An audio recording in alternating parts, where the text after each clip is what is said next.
මේ අවුරුද්දේ පළවෙනි දවස හමාර මේ අහන ධර්ම දේශනාව නිවන් දකින්න හේතු වේවා සාදු කියලා ප්‍රාර්ථනා කරන්න.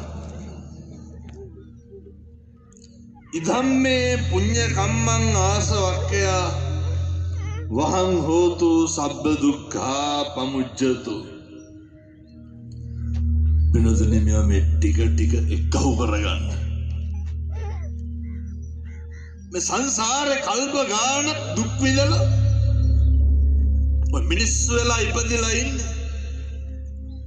දැන් ඔය අම්මලා තාත්තලා හිතන විදිහට මොකට වගේ මිනිස්සු වෙලා ඉපදිලා ඉන්නේ. මොකක් වගේ කරන්නද? මනුෂ්‍ය ආත්ම භාවයක් ලැබුවෙම මොකේද? නිවන් දකින්න චතුරාර්ය සත්‍ය අවබෝධ කරගන්න. පාරමිතා පුරන්න යන ගමනේ මේක ටිකක් ඉක්මන් කරගන්න පුළුවන් විශිෂ්ටම ආත්ම භාවය මොකක්ද? මනුෂ්‍ය ආත්ම භාවය. ඒ හින්දා අද අවුරුද්දේ පළවෙනිදා දෙවෙනිදා කල්පනා කරන්න. ලැබපු මිනිසත් භවයේ මේක නාස්ති නම් කරගන්න එපා. මේක නිකන් නිස්කාරණේ පා කරන්න එපා. අවුරුද්දේ දෙන පළවෙනි අවවාදය. මේ පින්නතුනේ අපි මේ ජීවත් වෙනකොට හැම කෙනෙක්ම ඔට්ටු වෙන්නේ මොකක් නඩත්තු කරන්නද? මේ කරජකේ මාංශකේ මේ අටකටු ටිකක් තියෙනවා, මස් ටික තියෙනවානේ. මේක හැමෙන් ඔතලා දාලා තියෙනවා, මේ ලේ ටික තියෙනවා. 90ක් රෝග ව්‍යාධීන්ට හේතු භූත වෙච්ච මේ ශරීරය මේක නඩත්තු කරන්න, මේක සතුටින් තියන්න, මේක සැපෙන්, මේක සනීපෙන් තියන්න. හැම එකක්ම කරන්නේ මේකටනේ. ඊළඟට කල්පනා කරන්න ඕනේ මේ අපේ තියෙන පංචේන්ද්‍රිය.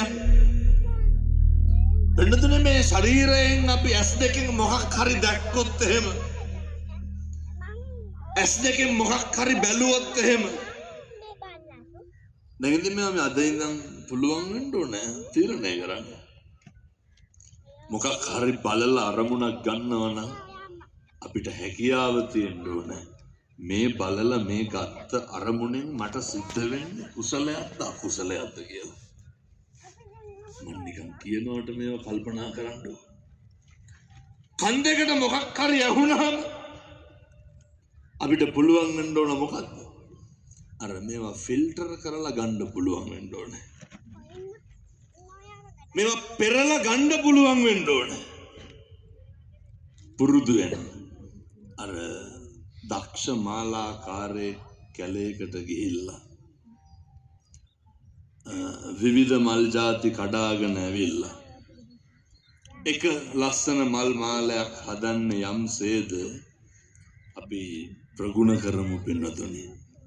එලෙසටම ජීවිතේ ලස්සන විදියට හදාගන්න. ඇහෙනේවා පෙනෙනේවා ඕන විදියට ඇහිච්චාවේ පෙනිච්චාවේ අරමුණු ගන්නකොට කොහොමද ගන්න ඕනේ? යහපත් දේවල් විතරක් ගන්න.